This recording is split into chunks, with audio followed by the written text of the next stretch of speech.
Introduction: The Unhappy House. Shirley Jackson kept postcards and photos of old houses pinned on the wall above her typewriter.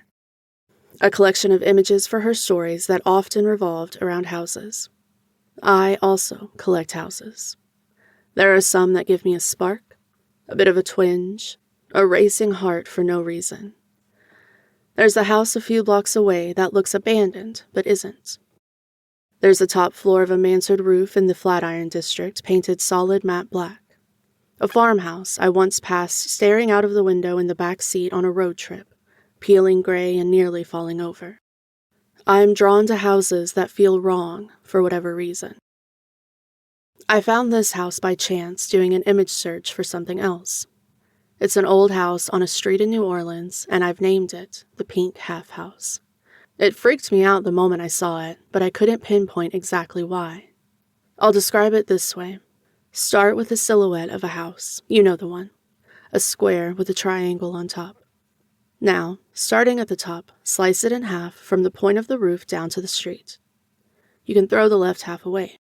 It's painted a salmon pink color that has peeled off in large chunks. There's a gray metal garage door that takes up almost the entire width of the building, newer looking, but worn out and a little banged up. Above it is a window that looks original to me, I'm guessing mid-1800s, tall, nearly the height of the story, narrow, with closed shutters painted gray. Extended out to the right of the house is a high wall, 9, maybe 10 feet tall, painted the same pink color and connected to another larger house with a normal facade. It was a strange configuration that just looked wrong, and I got a little obsessed with it. I found out why it gave me the creeps. What I was looking at was an urban slave quarter. What we would consider the front of the house was turned inward toward the courtyard facing the big house. The wall enclosed the two houses in one compound. The pitch of the roof was highest at its outer edge, sloping down like a bended head to the house across. The Pink Half House had no front door because it was not an autonomous house, but an appendage of the other. It didn't face the street, but the house it served. The two were not equal in height. The ceilings of the slave quarters were lower, so if you were standing on the second floor balcony, you would have to look up at the second floor of the big house. It's a diabolical design, the form of the house itself subservient. A sick house.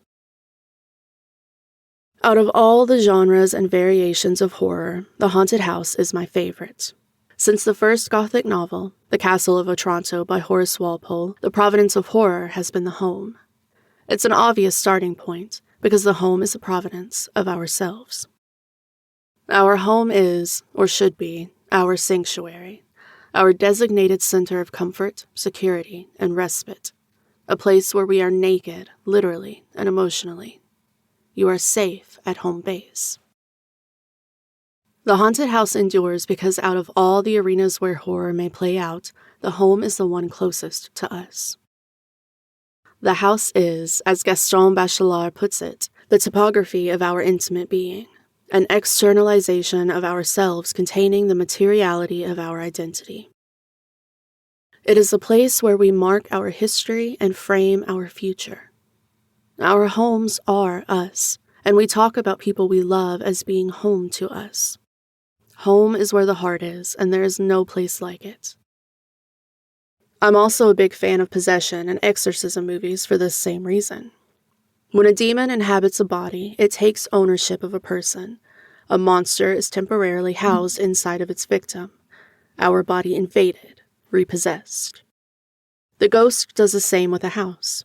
It breaks into it, takes possession of what is yours, and you can no longer trust the place you trusted the most.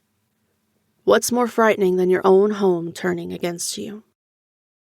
Not all the houses in my collection are haunted, or if they are, I'm not aware of it. Some are fictional, horror movie and fairy tale houses. Some are real houses that became infamous because of the people who resided within them. Imagined houses are often borrowed from real places. Fictional characters resembling actual buildings, living or dead.